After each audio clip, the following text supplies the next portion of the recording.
Ladakh autonomous हिल development के एक nominated counsellor का नॉमिनेशन का नाम आया, इसको आप कैसे देखते हैं? चूंकि कल कारगिल गुरिज एसोसिएशन ने प्रेस कॉन्फ्रेंस करके कंसर्न भी रेज किया, आप कैसे देखते हैं? देखिए, मेरा समझ में ये नहीं आ रहा है। एक तरफ यूटी एडमिनिस्ट्रेशन या हमारे होम मिनिस्ट्री, जब भी हमारी मीटिंग होती है हमारे हाई पावर कमेटी में भी, हमारे सब कमेटी में भी, उनका एक चीज़ ये कहना, इवन बीजेपी के लोग भी ये कह के बड़ा ये करता है कि भाई हमने वुमेन रिजर्वेशन जो है वो लद्दाख में हमने ये किया है।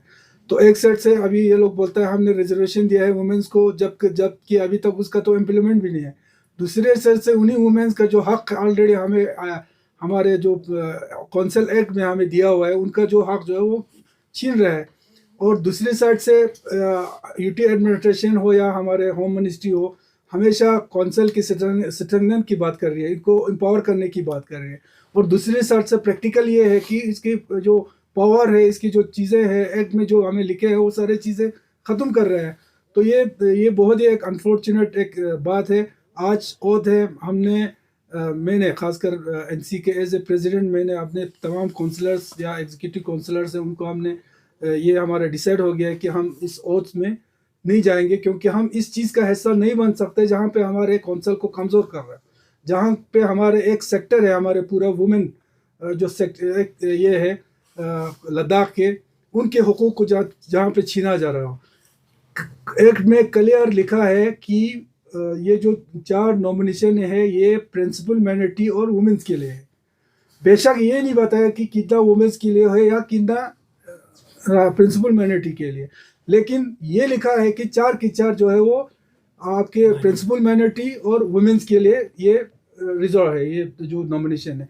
बेशक इसमें हमें कोई आपत्ति नहीं है, कोई ये नहीं है कि रूलिंग गवर्नमेंट वो जो नॉमिनेशन हो किसको दे किसको नहीं दे, क्योंकि ये एक परंपरा बन चुका है। जब से कौंसिल बनी है तब से जो भी रूलिंग में हो वो अपने हिसाब से वो नॉमिनेशन देते हैं, लेकिन कम से कम एक्ट का ख्याल रखते हुए 2 हमने एक परंपरा ये रखा था, 4 था, उसको हमने तकसीम करके 2 हमने वुमेन्स को रखा था, 2 प्रिंसिपल माइनॉरिटी को रखा था।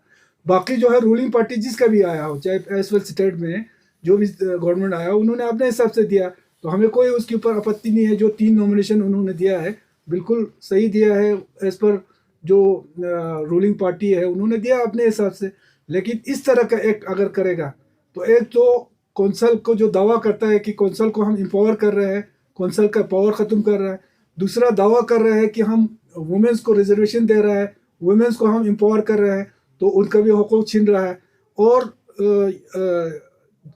आपको याद होगा जब वुमेन रिजर्वेशन जब अनाउंस हुआ था, उसके बाद ले में हमारे बीजेपी के लोगों ने बहुत ही उसको ये किया था। और सही बात भी है कि वुमेन्स को एक लद्दाख में एक हमारे वुमेन्स एम्पावरमेंट के लिए इतना बड़ा हमने काम किया है, उसको लोगों के सामने लाया उन्होंने।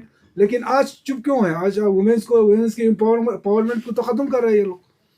तो ये है कि हम इस तरह के उसमें हम जा ही नहीं सकते जहाँ पे हमारे कौंसल के एक्ट को, कौंसल के पावर को कम करके ख़त्म कर रहे हैं। और इसको हम न सिर्फ आज उसमें ओथ में जा रहे हैं, बल्कि हम आगे भी इस चीज़ को हम उठाएंगे और ज़ोरदार तरीके से सर, एनसी और कांग्रेस या जो भी पॉलिटिकल पार्टीज है उनकी तरफ से कोई कंसर्न देखने को नहीं मिला, क्योंकि पिछले लगभग 4-5 दिन हो रहे हैं नोटिस निकाल। नहीं, वही था कि आज ओथ था, ओथ के समय हमने कल हमने बातचीत किया, खासकर हमारे पार्टी के अंदर हमने बातचीत किया है।